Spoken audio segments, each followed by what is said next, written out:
आज आपण पाहणार आहोत 2005 मध्ये आलेला चित्रपट पक पक पकाक, ज्याची सुरुवात होते एका गावातून, जिथे आपण पाहतो की गावकरी एका बोकडाचा बळी देण्यासाठी त्याची मिरवणूक काढून गावाजवळील जंगलाकडे त्याला घेऊन जात असतात आणि त्यात ते म्हणत असतात की भूत्याला नमन भूत्याला शरण. आता तिथेच बाजूला बसलेले गावातील काही वयस्कर लोक आपापसात बोलत असतात की या महिन्यात भूत्याने आपल्या गावावर कृपा केली, या महिन्यात भूत्याने कोणाला काहीही केलं नाही. ज्यावर दुसरा व्यक्ती म्हणतो की महिन्यात 4 बोकडं फस्त करायला मिळाल्यावर तो कशाला कोणाला काय करतोय. खरं तर या गावाजवळ एक जंगल असतं आणि गावकऱ्यांचा समज असतो की त्या जंगलात भूत्या नावाचं एक भूत राहतं व गावात जर कोणाला काही झालं तर सर्व गावकरी भूत्यानेच हे केलं असं मानत असतात. आता इथेच मिरवणूक पाहत असताना गावातील एका बाईला लक्षात येतं की तिचा नवरा दुसऱ्या गावात काही कामासाठी गेला आहे व अजून तो आलाच नाहीये आणि जर तिच्या नवऱ्याला उशीर झाला तर तो जंगलाच्या रस्त्याने येईल जिथे भूत्या राहतो व याच विचाराने ती घाबरून जाते. तसेच तिच्या मनातील विचार पुढे खरा होतो. तिचा नवरा त्याच जंगलाच्या वाटेने गावाकडे परत यायला लागतो जिथे त्याला खूप भीती वाटत असते आणि यातच तो त्याची बैलगाडी जोरात पळवायला लागतो, ज्यामुळे पुढे त्याची बैलगाडी एका मोठ्या दगडाला धडकते आणि तो खाली पडतो. पण त्यात सुद्धा तो घाबरून पुन्हा उठून पळायला लागतो. तसेच तो जंगल बघून व भूत्याच्या भीतीने इतका घाबरून जातो की त्याला काहीच सुचत नाही. आता इकडे दुसरीकडे ती मिरवणूक जंगलाकडेच निघालेली असते आणि तोपर्यंत हा माणूस जंगलातून बाहेर पडतो, पण त्याला खूप लागलेलं असतं. तसेच आतापर्यंत गावकरी बोकडाची मिरवणूक घेऊन तिथे पोहोचतात आणि या गावकऱ्याची अवस्था पाहून ते सुद्धा खूप घाबरतात व त्याला सोबत घेऊन मिरवणूक पूर्ण न करताच ते तिथून पळून येतात. आता दुसऱ्या दिवशी आपण या गावातील सर्वात वांड मुलाला पाहतो, ज्याचं नाव आहे चिकलू आणि याने पूर्ण गावाला नाकीनं आणून ठेवलेले असतात. गावातील प्रत्येकाला चिकलू खूप त्रास देत असतो. खरं तर प्रत्येकाची खोडी काढणे, त्याला त्रास देणे हा त्याचा छंदच असतो. तसेच सर्व गाव त्याला वैतागून गेलेलं असतं. चिकलूबद्दल सांगायचं तर त्याला फक्त एक आजी असते, कारण त्याच्या आईवडिलांचं तो लहान असतानाच निधन झालेलं असतं. आता दुसऱ्या दिवशी सकाळी चिकलूची आजी त्याला झाडूने मारत उठवते, कारण सकाळ सकाळच चिकलूच्या आजीकडे गावातील लोकांनी तक्रारी केलेल्या असतात. ज्यातील एक तक्रार असते की चिकलूने गावातील सुबण्याच्या सायकलची हवा सोडली म्हणून, ज्यावर चिकलू आजीला सांगतो की त्याने हवा सोडली नाही, पण तरी त्याची आजी त्याच्यावर खवळते.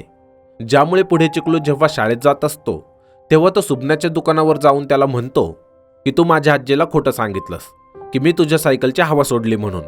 तसेच सुबण्याने खोटं सांगितलं म्हणून चिकलू खरंच त्याच्या सायकलची हवा सोडून पळून जातो. त्याचबरोबर पुढे गेल्यावर चिकलूला त्याचे मित्र दिसतात, जे की चिकलूला सोबत न घेताच शाळेत चाललेले असतात.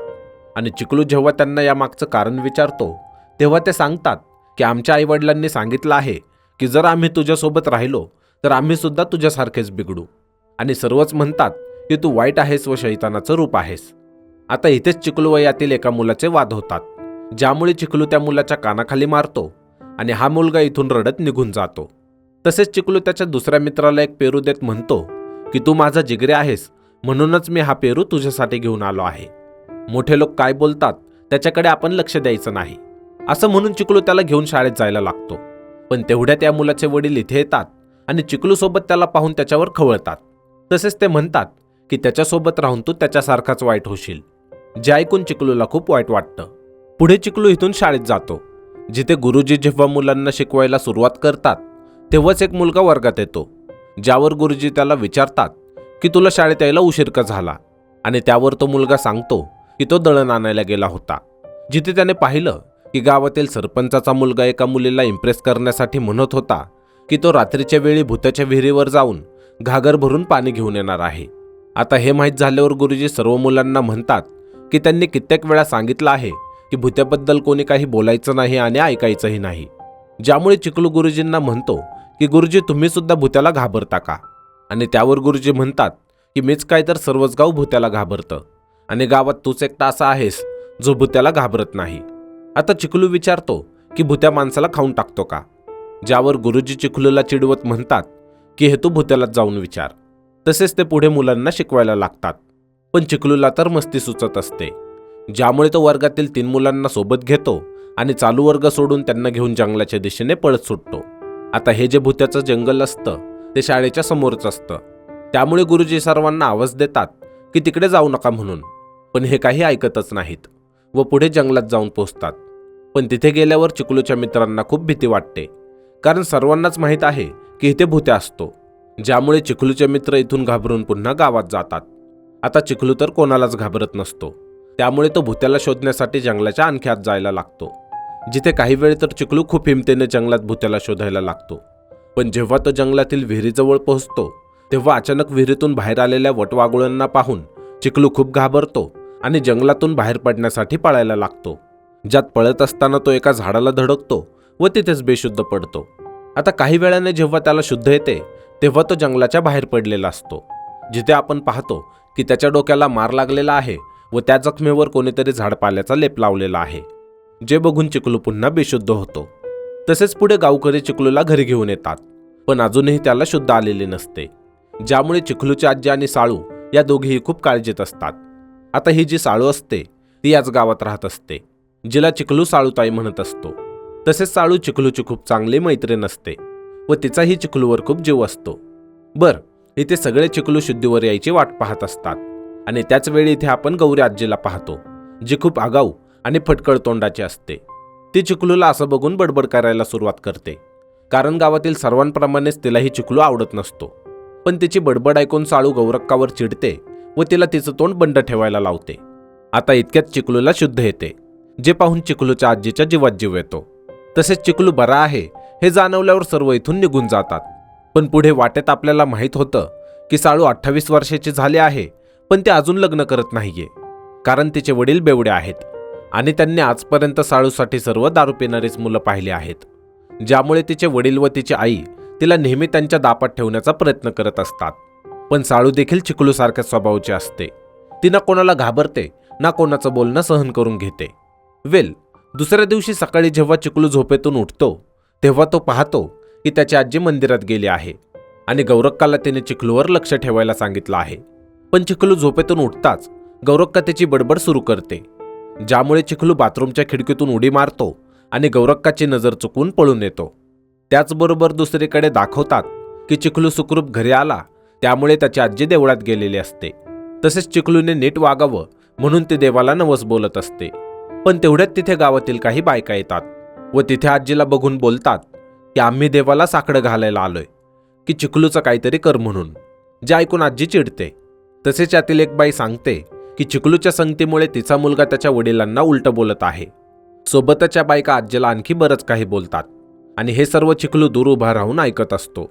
पण चिखलू यांच्या बोलण्याकडे दुर्लक्ष करून गावातील विहिरीजवळ जातो, जिथे त्याला साळू भेटते. आता इथे चिखलू साळूला विचारतो की ते उदास का आहे, ज्यावर साळू सांगते की तिच्या आईवडिलांनी शहरात त्यांच्या ओळखीत तिच्यासाठी मुलगा शोधायला लावला आहे. ज्यावर चिखलू म्हणतो की ती लग्नासाठी नाही का म्हणत आहे आणि साळू सांगते की तिला तिच्या मनासारखा मुलगा भेटला तरच ती लग्न करणार आहे. पण तिचे आईवडील तर अजून तिच्या मनासारखा मुलगा शोधू शकले नाहीत. पुढे चिखलू पुन्हा जंगलात जातो, पण आता मात्र त्याची भीती पूर्वीपेक्षा कमी झालेली असते, ज्यामुळे तो बिनधास्त होऊन पुन्हा त्याच विहिरीवर जातो जिथून तो मागच्या वेळी घाबरून पळालेला होता.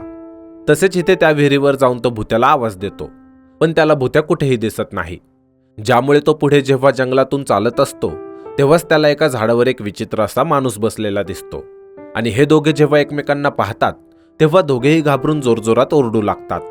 आता चिखलू याला विचारतो की तू कोण आहेस, ज्यावर तो व्यक्ती म्हणतो की तो भुत्या आहे.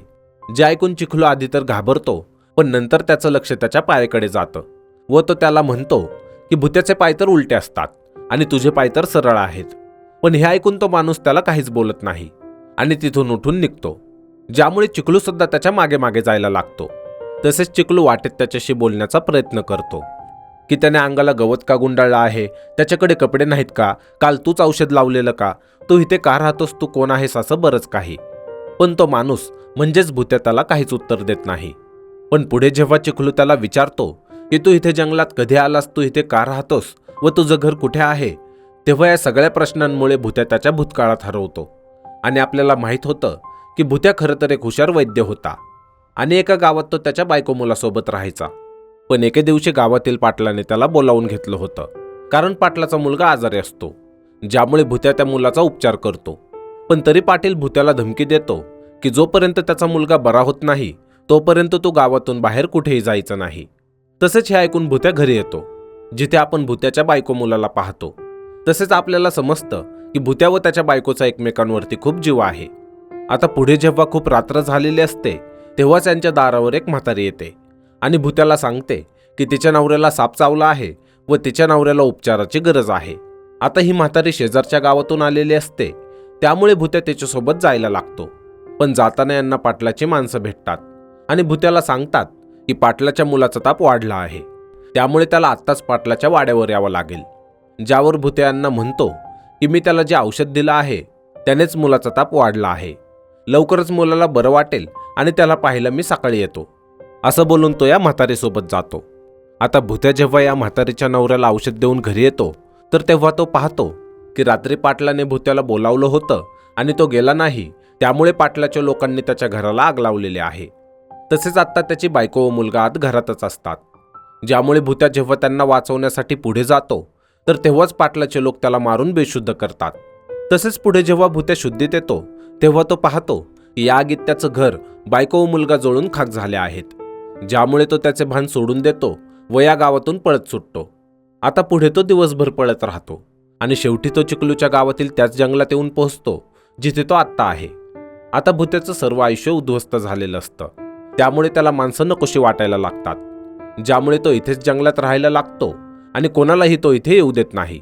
कारण आजवर माणसं जिथे जिथे गेले आहेत तिथे त्यांनी नासधूस केले आहे व या जंगलात देखील जर का माणसं आली तर जंगलातील प्राणी आणि इथली झाडं यांचंही ते नुकसान करतील. आणि यामुळेच जर जंगलात कोण आलं तर भुत्या त्यांना घाबरवून जंगलातून पळवून लावत असतो आणि अशा प्रकारे हा बनला या जंगलातील भुत्या. आता चिखलू भुत्याला म्हणतो की तू माझा मित्र बनशील का, आणि जर नाही म्हणालास तर मी गावात जाऊन सांगेल की जंगलात तू राहतोस आणि इथे भूत नाहीये. हे ऐकून भुत्याला राग येतो व तो अस्वस्थ होतो की इथे माणसं येणार व जंगल उद्ध्वस्त करणार. पण त्याला होणारा त्रास बघून चिखलू त्याला म्हणतो की तो कोणालाही काहीच सांगणार नाही. सोबतच चिखलू भुत्याला सांगतो की जसं तुला माणसं आवडत नाहीत तसं मला देखील माणसं आवडत नाहीत. गावातली माणसं मला त्रास देतात, ज्यामुळे तू मला मदत कर आणि आपण गावातल्या लोकांचं जगणं अवघड करून टाकूत. मी गावात राहून त्रास देईल, तू इथे राहून दे, असं बोलून चिखलू घरी निघून येतो. आता घरी आल्यानंतर नेहमीप्रमाणे चिखलू त्याच्या आजीचा मार खातो आणि हे सगळं चालू असताना अचानक गौराक्का रडण्याचा आवाज येतो, ज्यामुळे चिखलूची आजी गौराक्काकडे जाते, जिथे ती पाहते की गौराक्काची गाय कल्याणी ही आजारी आहे व तिला जखम झालेली आहे. तसेच ती 2 दिवसात मरेल असं गावातील पैलवानाचं म्हणणं असतं. आता दुसऱ्या दिवशी चिखलू पुन्हा जंगलात जातो, जिथे भुत्या झोपलेला असतो. त्यामुळे चिखलू हळूच त्याच्याजवळ जाऊन त्याची दाढी कापून टाकतो, कारण भुत्याचे केस व दाढी खूप वाढलेली असते. आणि भुत्या जेव्हा पाहतो की चिखलूने त्याचे केस कापले आहेत तेव्हा तो खूप वर्षांनी स्वतःला आरशात पाहून भावुक होऊन जातो, कारण त्याने खूप वर्षांपासून केसच कापले नव्हते. त्याचबरोबर पुढे भुत्या चिखलूला तिथे घेऊन जातो जिथे त्याने त्याचं घर बनवलेलं असतं. इथे चिखलू भुत्याला सांगतो की गौरक्काची गाय कल्याणी आजारी आहे आणि तिच्या सडावरती गाठ झाले आहे, त्यावर मला तू काहीतरी उलट औषध दे, म्हणजे ते कल्याणीला देऊन तिला मी मारून टाकतो. ज्यावर भुत्या म्हणतो की मी विष तयार करून ठेवतो, पण त्या बदल्यात तू शाळेत जाऊन शिकायला हवं. ज्यावर चिखलू सुद्धा होकार देतो. पुढे चिखलू शाळेत जातो आणि भुत्याने सांगितल्याप्रमाणे तो यावेळी शाळेत मस्ती करण्याऐवजी खरंच अभ्यासाकडे लक्ष देण्यास सुरुवात करतो. तसेच संध्याकाळी शाळा सुटल्यावर चिखलू भुत्याकडे विष आणायला जातो, जे की भुत्याने आधीच तयार करून ठेवलेलं असतं. इथे भुत्या सांगतो की गौरक्काच्या गायला हे खायला दे व तिच्या सडाच्या जखमेवर पण लाव, आणि मग बघ दुसऱ्या दिवशी गाय मरून जाईल. आता पुढे चिखलू तसंच करतो, पण हे सगळं करत असताना गावातला एक माणूस चिखलूला बघतो आणि बोंबाबोंब करतो, ज्यामुळे सगळे लोक जमा होतात व हे माहीत झाल्यावर गौरक्का चिखलूला शिव्याशाप देते. तसेच चिखलूची आजी सुद्धा त्याला खूप मारते, कारण सर्वांना हेच वाटतं की चिखलूने कल्याणीला विष दिलं, ज्यामुळे पुढे चिखलूची आजी त्याला उपाशी ठेवते आणि तो तसाच उपाशी झोपून जातो. पण झोपेतही तो हेच स्वप्न बघत असतो की भुत्या व तो सर्व गावाला त्रास देत आहेत. आता दुसऱ्या दिवशी सकाळी गौरक्का चिखलूच्या नावाने ओरडत येते की चिखलू कुठे आहे, ज्यामुळे चिखलू तिला बघून खूप घाबरतो आणि घरात पळत सुटतो. पण शेवटी गौरक्का चिखलूला पकडते आणि मायेने त्याच्या डोक्यावर हात फिरवत त्याला म्हणते की तू कल्याणीला दिलेलं औषध अजून आणून देशील का, कारण त्या औषधाने कल्याणी बरी झाली, तिची जखम बरी झाली आणि ती चारा खायला लागली आहे. आता चिखलूला कळत नाही की हे काय चाललंय, कारण त्यांनी तर कल्याणीला विष दिलं होतं, मग ती बरी कशी काय होते. तसेच इथे साळू चिखलूला विचारते की कल्याणीला औषध द्यायला तुला कोणी सांगितलं होतं, ज्यावर तो साळूला बोलण्यात फसवून तिच्यापासून पळून जातो. आता पुढे तो जंगलात भुत्याकडे येतो व त्याच्यावर रुसून बसतो आणि इथे भुत्याला तर माहीत असतं की गाय बरी झाली आहे. त्यामुळे तो चिखलूला म्हणतो की मी आज नक्की विष देतो. पण चिखलू त्याला नको म्हणतो, कारण त्याला समजलेलं असतं की मुक्या जनावरांना मारायचं नसतं. तसेच तो सांगतो की आज पहिल्यांदा त्याचं कोणी कौतुक केलं, त्यामुळे त्याला खूप चांगलं वाटत आहे. त्याचबरोबर इथे तो भुत्याला साळूबद्दल सांगतो की साळू कशी आहे ते, आणि सोबतच तो तिचं वर्णन सांगतो, ज्यामुळे भुत्याला त्याच्या बायकोची आठवण येते. त्यात चिखलू भुत्याला म्हणतो की तू साळूसोबत लग्न कर. पण हे ऐकून भुत्या खूप चिडतो व त्याला म्हणतो की त्याला माणसात जायचं नाही, आणि जर चिखलूने त्याच्याबद्दल कोणाला काही सांगितलं तर तो इथून कायमचा निघून जाईल. यानंतर आपण पाहतो की भुत्याकडे असणारा एक पक्षी जो की जखमी होता त्याला भुत्याने उपचार करून ठीक केलेलं असतं, आणि आज तो त्या पक्षाला आकाशात सोडून देतो. तसेच तो चिखलूला सांगतो की प्रत्येकाला कधी ना कधी आपल्या मार्गाने जावंच लागतं. आता तेवढ्यात त्यांना एका माणसाच्या ओरडण्याचा आवाज ऐकू येतो, ज्यामुळे हे त्या दिशेने जाऊन बघतात तर गावातलाच एक माणूस तिथे पडलेला असतो आणि त्याला सापाने दंश केलेला असतो. पण लगेच भुत्या त्याच्यावर औषधोपचार करतो व त्याला जंगलाच्या बाहेर आणून सोडतो. तसेच चिखलू गावातील लोकांना बोलावून आणतो आणि पुढे आपण चिखलूला गावात पाहतो, जिथे तो या माणसाला भुत्याने दिलेलं औषध देतो. आता आत्तापर्यंत सर्व चिखलूचं कौतुक करायला सुरू करतात, कारण त्याने आधी गौरक्काच्या गायीला बरं केलं आणि आता या माणसाला. पण साळूला संशय असतो की चिखलू तिच्यापासून काहीतरी लपवत आहे, ज्यामुळे ती चिखलूला विचारते की तुला उपचार करणं कोणी शिकवलं आहे, ज्यावर चिखलू पुन्हा तिला काहीच सांगत नाही, ज्यामुळे साळू त्याच्यावर चिडते आणि त्याच्यासोबत मैत्री तोडून टाकते.